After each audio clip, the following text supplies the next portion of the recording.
विचार करा, IPLचा थरारक सामना सुरू आहे.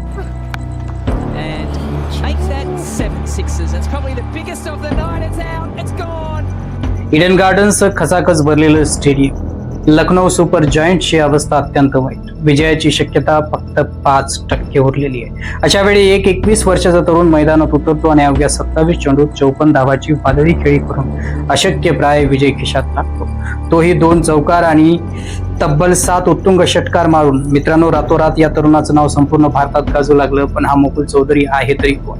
आणि राजस्थानच्या एका छोट्याशा गावातून येऊन त्याने IPL मध्ये 2.6 कोटीची बोली कशी मिळवली? आजच्या या व्हिडिओमध्ये आपण मुकुल चौधरी या अविश्वसनीय आणि भावनिक प्रवासाचं विश्लेषण करणार आहोत. नमस्कार, मी विजन बोलतोय. विजन 360 मराठीमध्ये आपल्या सर्वांचं स्वागत. बिलीव करके कि मेरा जो हाथ का काम है वो कर सकता हूं, तो बस क्योंकि एक मौका भी आप. या यशाची कहाणी मुकुलच्या जन्माआधीच सुरू झाली. राजस्थानमधील झुंझुनू नावाच्या एक जिल्हा, तिथे राहणारे मुकुलचे वडील दिलीप कुमार चौधरी हे स्वतः क्रिकेटचे प्रचंड वेडे होते. आपला मुलगा क्रिकेटरच व्हावा हे त्याच्या उराशी बाळगलेलं स्वप्न, पण वास्तव खूप भयानक होतं. घरात पैशाची प्रचंड चणचण होती आणि झुंझुनूमध्ये क्रिकेटसाठी चांगल्या सुविधाही नव्हत्या. पण दिलीपजीने हार मानली नाही. तुम्हाला हे जाणून आश्चर्य वाटेल की मुलाच्या ट्रेनिंगसाठी त्यांनी सुरुवातीला शिक्षकाची नोकरी केली आणि नंतर स्वतःच्या डोक्यावर कर्जाचा डोंगर उभा केला. प्रसंगी आपलं घरही विकलं. एका बापाने मुलाच्या स्वप्नासाठी स्वतःचं सर्वस्व पणाला लावलं होतं. बापाचा हा त्याग मुकुलच्या मनावर कायमचा कोरला गेला. मुकुलला चांगलं ट्रेनिंग मिळावं म्हणून त्याला सुरुवातीला सीकरच्या SBS क्रिकेट अकॅडमीत टाकलं गेलं. त्यानंतर तो जयपूरच्या अरवली क्रिकेट अकॅडमीत आला. तिथे कार्तिक शर्मा आणि अशोक शर्मा यासारख्या कोचेस त्याला मार्गदर्शन मिळालं. घरची ओढ लागू नये आणि त्याच्या आहाराकडे लक्ष देता यावं यासाठी त्यांची आई आणि लहान बहीणही गाव सोडून त्याच्या सोबत जयपूरला राहायला आल्या. कुटुंबाचा हा भक्कम पाठिंबा खूप महत्वाचा होता.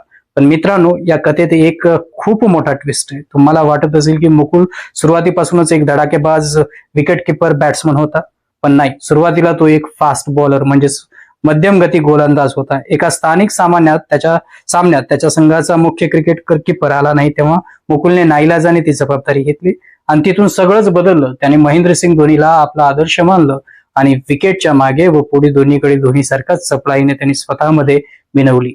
यानंतर सुरू झाला त्याचा खऱ्या अर्थाने संघर्ष. 2023 मध्ये त्याने डोमेस्टिक क्रिकेटमध्ये पाऊल ठेवलं, पण त्याची खरी ताकद आणि धोनी स्टाईल दिसली ती सय्यद मुश्ताक अली ट्रॉफीमध्ये. तिथे त्याने तब्बल 198.85च्या स्ट्राईक रेटने धावा कुठल्या डेथ ओव्हर्स मध्ये तो त्याच्या ज्या निर्भयपणे फलंदाजी करायचा ते पाहून अनेक फ्रँचायझीने टॅलेंट स्काउट अचंबित झालं. आणि मग त्याला डिसेंबर 2025चा तो ऐतिहासिक IPL लिलाव मिनी ऑक्शन मध्ये मुकुलचं नाव पुकारलं गेलं आणि राजस्थान रॉयल्स, मुंबई इंडियन्स आणि लखनौ सुपर जायंट्स मध्ये त्याला घेण्यासाठी अक्षरशः युद्ध सुरू झालं. बेस प्राइस वरून सुरू झालेली होती पाहता पाहता कोटीमध्ये गेली. शेवटी लखनौने 2.16 कोटी रुपयाची बोली लावून त्याला आपल्या संघात घेतलं. पण या सगळ्यात सर्वात भावुक करणारा प्रसंग कोणता होता माहितीये?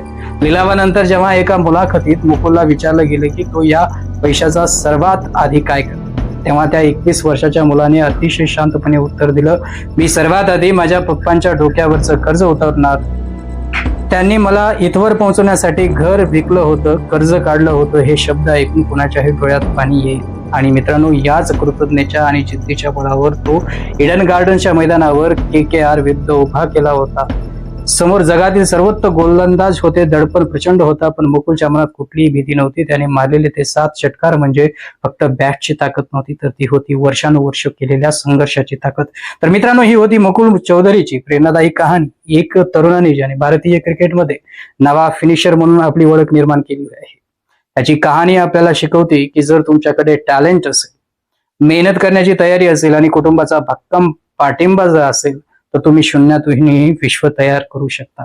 तुम्हाला काय वाटतं? मुकुल चौधरी भविष्यात भारतीय संघासाठी एक मोठा मॅच विनर ठरू शकेल का? तुमचं मत खाली कमेंट्स मध्ये नक्की सांगा.